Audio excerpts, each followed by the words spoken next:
ನಮಸ್ಕಾರ ಕರ್ನಾಟಕ. ನೀವು ನೋಡ್ತಾ ಇದ್ದೀರಾ ದ ನ್ಯೂಸ್ ವೇರ್. ಗೆಳೆಯರೆ, ಇವತ್ತು ನಾವು ಮಾತನಾಡ್ತಿರೋದು ಇಡೀ ಭಾರತೀಯ ಚಿತ್ರರಂಗವೇ ಕಾತರದಿಂದ ಕಾಯುತ್ತಿರುವ ಆ ಒಂದು ಹೆಸರಿನ ಬಗ್ಗೆ, ಟಾಕ್ಸಿಕ್. ಕೆಜಿಎಫ್ ಚಾಪ್ಟರ್ 2 ನಂತರ ರಾಕಿಂಗ್ ಸ್ಟಾರ್ ಯಶ್ ಎಲ್ಲಿ ಹೋದ್ರೂ, ಅವರ ಮುಂದಿನ ಹೆಜ್ಜೆ ಏನು ಅನ್ನೋ $1,000,000 ಪ್ರಶ್ನೆಗೆ ಉತ್ತರ ಸಿಕ್ಕಿ ಕೆಲವು ತಿಂಗಳುಗಳೇ ಕಳೆದಿವೆ. ಆದ್ರೆ ಈಗಿನ ಬ್ರೇಕಿಂಗ್ ನ್ಯೂಸ್ ಏನಪ್ಪಾ ಅಂದ್ರೆ, ಟಾಕ್ಸಿಕ್ ರಿಲೀಸ್ ಡೇಟ್ ಬಗ್ಗೆ ದೊಡ್ಡ ಬದಲಾವಣೆಗಳಾಗಿವೆ. ಮೊದಲು ಮಾರ್ಚ್ 19, 2026ಕ್ಕೆ ಬರಬೇಕಿದ್ದ ಈ ಸಿನಿಮಾ ಈಗ ಯಾವಾಗ ಬರುತ್ತೆ? ಈಗ ಬಂದಿರುವ ಲೇಟೆಸ್ಟ್ ಮಾಹಿತಿಗಳ ಪ್ರಕಾರ ಈ ಸಿನಿಮಾ ಮುಂದಿನ ವರ್ಷಕ್ಕೆ ಶಿಫ್ಟ್ ಆಗಿದೆ. ಇವತ್ತಿನ ಈ ವಿಶೇಷ ಎಪಿಸೋಡ್ನಲ್ಲಿ ನಾವು ಟಾಕ್ಸಿಕ್ ಸಿನಿಮಾದ ಬಜೆಟ್, ಅಚ್ಚರಿಯ ತಾರಾಗಣ, ಲಂಡನ್ ಮತ್ತು ಗೋವಾದ ಕನೆಕ್ಷನ್ ಮತ್ತು ಯಶ್ ಅವರ ಡ್ಯುಯಲ್ ರೋಲ್ ರಹಸ್ಯದ ಬಗ್ಗೆ ಕಂಪ್ಲೀಟ್ ಆಗಿ ಚರ್ಚೆ ಮಾಡಲಿದ್ದೇವೆ. ಸ್ಕಿಪ್ ಮಾಡದೆ ಕೊನೆಯವರೆಗೂ ನೋಡಿ. ಮೊದಲನೆಯದಾಗಿ ಅಭಿಮಾನಿಗಳನ್ನ ಕಾಡ್ತಿರೋದು ರಿಲೀಸ್ ಡೇಟ್. ಈಗ ವರದಿಯಂತೆ ಮಾರ್ಚ್ನಲ್ಲಿ ಬರಬೇಕಿದ್ದ ಸಿನಿಮಾ ಈಗ ಜೂನ್ 4, 2026ಕ್ಕೆ ನಿಗದಿಯಾಗಿದೆ ಅನ್ನೋ ಮಾತುಗಳು ಕೇಳಿಬರುತ್ತಿವೆ. ಹೌದು, ನೀವೇಳ್ತಿರೋದು ನಿಜ. ಈ ವಿಳಂಬಕ್ಕೆ ಕಾರಣ ಸಿನಿಮಾದ ಬೃಹತ್ ಮೇಕಿಂಗ್. ಅಷ್ಟೇ ಅಲ್ಲ, ಜೂನ್ ತಿಂಗಳಲ್ಲಿ ಬಾಲಿವುಡ್ ನಟ ವರುಣ್ ಧವನ್ ಅವರ ಸಿನಿಮಾದ ಜೊತೆ ಟಾಕ್ಸಿಕ್ ಕ್ಲಾಶ್ ಆಗೋ ಸಾಧ್ಯತೆ ಇದೆ ಎನ್ನಲಾಗುತ್ತಿದೆ. ಆದ್ರೆ ಯಶ್ ಅಭಿಮಾನಿಗಳು ಹೇಳ್ತಿರೋದು ಒಂದೇ: ಯಾರೆದುರಿಗೆ ಬಂದ್ರೂ ಬಾಕ್ಸ್ ಆಫೀಸ್ ಸುಲ್ತಾನ್ ಬರೋದು ಗ್ಯಾರಂಟಿ. ಅಲ್ಲದೆ ಡಿಸೆಂಬರ್ 2026ರಲ್ಲಿ ಅತಿದೊಡ್ಡ ಅಪ್ಡೇಟ್ ಒಂದನ್ನ ನೀಡಲು ಚಿತ್ರತಂಡ ಪ್ಲಾನ್ ಮಾಡಿದೆ ಅನ್ನೋದು ಲೇಟೆಸ್ಟ್ ಬ್ರೇಕಿಂಗ್ ನ್ಯೂಸ್. ಟಾಕ್ಸಿಕ್ ಸಿನಿಮಾದ ನಾಯಕ ಯಶ್ ಅಂದ್ರೆ ಇದರ ಹಿಂದಿರೋ ಶಕ್ತಿ ನಿರ್ದೇಶಕಿ ಗೀತು ಮೋಹನ್ ದಾಸ್. ಗೀತು ಅವರು ರಾಷ್ಟ್ರ ಪ್ರಶಸ್ತಿ ವಿಜೇತರು ಮತ್ತು ಇಂಟರ್ನ್ಯಾಷನಲ್ ಫಿಲ್ಮ್ ಫೆಸ್ಟಿವಲ್ನಲ್ಲಿ ಗುರುತಿಸಿಕೊಂಡವರು. ಅವರ ಲಯರ್ಸ್ ಡೈಸ್ ಸಿನಿಮಾ ಆಸ್ಕರ್ಗೆ ಅಧಿಕೃತವಾಗಿ ಆಯ್ಕೆಯಾಗಿತ್ತು.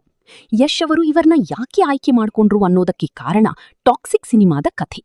ಈ ಸಿನಿಮಾ ಕೇವಲ ಮಾಸ್ ಆಕ್ಷನ್ ಸಿನಿಮಾ ಅಲ್ಲ, ಇದೊಂದು a fairy tale for grown ups, ಅಂದ್ರೆ ದೊಡ್ಡವರಿಗಾಗಿ ಹೇಳುವ ಒಂದು ಕರಾಳ ಲೋಕದ ಕಥೆ. 1980 ಮತ್ತು 90ರ ದಶಕದ ಗೋವಾದ ಡ್ರಗ್ ಮಾಫಿಯಾ ಮತ್ತು ಭೂಗತ ಲೋಕದ ಸುತ್ತ ಈ ಕಥೆ ನಡೆಯುತ್ತೆ ಎನ್ನಲಾಗುತ್ತಿದೆ. ಗೀತು ಅವರ ರಿಯಲಿಸ್ಟಿಕ್ ಮೇಕಿಂಗ್, ಯಶ್ ಅವರ ಸ್ಟೈಲ್ ಸೇರಿದ್ರೆ ಹೇಗಿರುತ್ತೆ ಅಂತ ಇಡೀ ಭಾರತವೇ ಕುತೂಹಲದಿಂದ ಕಾಯ್ತಿದೆ. ಈಗ ಕ್ಯಾಸ್ಟ್ ಬಗ್ಗೆ ಮಾತಾಡೋಣ. ಟಾಕ್ಸಿಕ್ ಸಿನಿಮಾದಲ್ಲಿ ಯಾರಿದ್ದಾರೆ? ಮೊದಲು ಕೇಳಿಬಂದ ಹೆಸರು ಕರೀನಾ ಕಪೂರ್ ಖಾನ್. ಅವರು ಸಿನಿಮಾದಿಂದ ಹೊರನಡೆದ ಮೇಲೆ ಈಗ ಆ ಸ್ಥಾನಕ್ಕೆ ಲೇಡಿ ಸೂಪರ್ ಸ್ಟಾರ್ ನಯನತಾರಾ ಬಂದಿದ್ದಾರೆ ಎನ್ನಲಾಗಿದೆ. ಯಶ್ ಮತ್ತು ನಯನತಾರಾ ಕಾಂಬಿನೇಷನ್ ಅಂದ್ರೆ ಎಕ್ಸ್ಪೆಕ್ಟೇಷನ್ ಎಲ್ಲಿಗೂ ಹೋಗುತ್ತೆ. ಇನ್ನು ಹೀರೋಯಿನ್ ಆಗಿ ಕಿಯಾರಾ ಅಡ್ವಾಣಿ ನಟಿಸುತ್ತಿರೋದು ಬಹುತೇಕ ಕನ್ಫರ್ಮ್ ಆಗಿದೆ. ಅಷ್ಟೇ ಅಲ್ಲ, ಈ ಸಿನಿಮಾದಲ್ಲಿ ಹುಮಾ ಖುರೇಶಿ, ತಾರಾ ಸುತಾರಿಯಾ ಮತ್ತು ನಮ್ಮ ಕನ್ನಡದ ನಟಿ ರುಕ್ಮಿಣಿ ವಸಂತ್ ಕೂಡ ಪ್ರಮುಖ ಪಾತ್ರದಲ್ಲಿದ್ದಾರೆ. ಒಬ್ಬ ಇಂಟರ್ನ್ಯಾಷನಲ್ ಸ್ಟಾರ್ ಟೊವಿನೋ ಥಾಮಸ್ ಕೂಡ ಕಾಣಿಸಿಕೊಳ್ಳುವ ಸಾಧ್ಯತೆ ಇದೆ. ಇದು ಬರೀ ಪ್ಯಾನ್ ಇಂಡಿಯಾ ಅಲ್ಲ, ಪ್ಯಾನ್ ವರ್ಲ್ಡ್ ಕ್ಯಾಸ್ಟಿಂಗ್ ಇದು.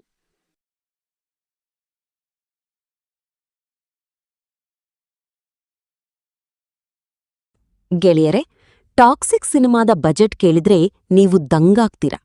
ಸದ್ಯಕ್ಕೆ ಸಿಗ್ತಿರೋ ಮಾಹಿತಿ ಪ್ರಕಾರ ಈ ಸಿನಿಮಾದ ಬಜೆಟ್ ಸುಮಾರು 600-800 ಕೋಟಿ ರೂಪಾಯಿ. ಇದು ಭಾರತೀಯ ಚಿತ್ರರಂಗದ ಅತಿ ದುಬಾರಿ ಸಿನಿಮಾಗಳಲ್ಲಿ ಒಂದಾಗಲಿದೆ. ಶೂಟಿಂಗ್ ಎಲ್ಲಿ ನಡೀತಿದೆ ಅಂದ್ರೆ, ಮುಂಬೈನಲ್ಲಿ 45 ದಿನಗಳ ಸುದೀರ್ಘ ಆಕ್ಷನ್ ಶೆಡ್ಯೂಲ್ ಮುಗಿದಿದೆ. ಬೆಂಗಳೂರಿನ ಪೀಣ್ಯ ಮತ್ತು HMT ಫ್ಯಾಕ್ಟರಿ ಆವರಣದಲ್ಲಿ ಲಂಡನ್ ಸೆಟ್ಗಳನ್ನು ಹಾಕಲಾಗಿದೆ. ಅಷ್ಟೇ ಅಲ್ಲ, ಗೋವಾ, ಜೈಪುರ ಮತ್ತು ತೂತುಕುಡಿಯಲ್ಲಿ ಕೂಡ ಶೂಟಿಂಗ್ ಪ್ಲಾನ್ ಮಾಡಲಾಗಿದೆ. ಜಾನ್ ವಿಕ್ ಸಿನಿಮಾದ ಸ್ಟಂಟ್ ಡೈರೆಕ್ಟರ್ ಜೆ ಪೆರ್ರಿ ಅವರು ಈ ಸಿನಿಮಾದ ಆಕ್ಷನ್ ದೃಶ್ಯಗಳನ್ನು ಕಂಪೋಸ್ ಮಾಡ್ತಿದ್ದಾರೆ. ಅಂದ್ರೆ ನೀವು ಕಲ್ಪನೆ ಮಾಡ್ಕೋಬಹುದು ಆಕ್ಷನ್ ಯಾವ ಲೆವೆಲ್ನಲ್ಲಿ ಇರುತ್ತೆ ಅಂತ. ಸೋಷಿಯಲ್ ಮೀಡಿಯಾದಲ್ಲಿ ಈಗ ಒಂದು ಸುದ್ದಿ ಸಿಕ್ಕಾಪಟ್ಟೆ ವೈರಲ್ ಆಗ್ತಿದೆ. ಅದು ಯಶ್ ಅವರ ಡ್ಯುಯಲ್ ರೋಲ್. ಟೀಸರ್ನಲ್ಲಿ ಬಂದಿದ್ದ ರಾಯ ಅನ್ನೋ ಪಾತ್ರದ ಜೊತೆಗೆ ಯಶ್ ಇನ್ನೊಂದು ವಿಭಿನ್ನ ಲುಕ್ನಲ್ಲಿ ಕಾಣಿಸ್ಕೊಳ್ತಾರೆ ಅನ್ನೋದು ಅಭಿಮಾನಿಗಳ ವಾದ. ಟೀಸರ್ನಲ್ಲಿ ಯಶ್ ಅವರ ಕತ್ತರಿಸಿದ ಕೂದಲು ಮತ್ತು ಹ್ಯಾಟ್ ನೋಡಿ ಅಭಿಮಾನಿಗಳು ಕಥೆಯನ್ನು ಡಿಕೋಡ್ ಮಾಡ್ತಿದ್ದಾರೆ. ಇನ್ನೊಂದು ಕಡೆ ಲೆಟರ್ ಬಾಕ್ಸ್ಡ್ ಅನ್ನೋ ವೆಬ್ಸೈಟ್ನಲ್ಲಿ ಸಿನಿಮಾದ ಕಥೆ ಲೀಕ್ ಆಗಿದೆ ಅನ್ನೋ ವದಂತಿ ಇತ್ತು. ಅದರಲ್ಲಿ ಗೋವಾದ ಡ್ರಗ್ ಕಾರ್ಟೆಲ್ ಮತ್ತು ವಿಚಿತ್ರ ಪಾತ್ರಗಳ ಬಗ್ಗೆ ಇತ್ತು. ಆದರೆ ನಿರ್ದೇಶಕಿ ಗೀತು ಇದು ಕೇವಲ ಊಹಾಪೋಹ ಎಂದು ಹೇಳಿದ್ದಾರೆ. ಏನೇ ಆದ್ರೂ ಯಶ್ ಈ ಸಿನಿಮಾದ ಮೂಲಕ ಗ್ಲೋಬಲ್ ಸ್ಟಾರ್ ಆಗೋದ್ರಲ್ಲಿ ಡೌಟೇ ಇಲ್ಲ. ಹೌದು ಗೆಳೆಯರೆ, ಟಾಕ್ಸಿಕ್ ಅನ್ನೋದು ಬರೀ ಸಿನಿಮಾ ಅಲ್ಲ, ಇದು ಕನ್ನಡ ಚಿತ್ರರಂಗದ ಮತ್ತೊಂದು ಹೆಮ್ಮೆ. ಯಶ್ ಅವರು ಪ್ರತಿ ಹೆಜ್ಜೆಯನ್ನು ತುಂಬಾ ಜಾಗರೂಕತೆಯಿಂದ ಇಡ್ತಿದ್ದಾರೆ. ವಿಳಂಬವಾದ್ರೂ ಪರವಾಗಿಲ್ಲ, ವರ್ಲ್ಡ್ ಕ್ಲಾಸ್ ಸಿನಿಮಾ ಬರ್ಲಿ ಅನ್ನೋದೇ ನಮ್ಮೆಲ್ಲರ ಆಸೆ. ನಿಮಗೇನನ್ಸತ್ತೆ? ಟಾಕ್ಸಿಕ್ ಸಿನಿಮಾದ ಆ ಟೀಸರ್ ನಿಮಗೆ ಎಷ್ಟು ಇಷ್ಟ ಆಯಿತು? ಯಶ್ ಮತ್ತು ನಯನತಾರಾ ಜೋಡಿ ಹೇಗಿರುತ್ತೆ? ನಿಮ್ಮ ಅಭಿಪ್ರಾಯವನ್ನ ಕಮೆಂಟ್ ಮಾಡಿ ತಿಳಿಸಿ. ಈ ಸುದೀರ್ಘವಾದ ವಿಡಿಯೋ ನಿಮಗೆ ಇಷ್ಟವಾಗಿದ್ರೆ ಶೇರ್ ಮಾಡಿ. ನಮ್ಮ ದ ನ್ಯೂಸ್ ವೇ ಚಾನಲ್ಗೆ ಇನ್ನೂ ಸಬ್ಸ್ಕ್ರೈಬ್ ಆಗಿಲ್ಲ ಅಂದ್ರೆ ಈ ಕೂಡಲೇ ಬೆಲ್ ಐಕಾನ್ ಒತ್ತಿ ಸಬ್ಸ್ಕ್ರೈಬ್ ಆಗಿ.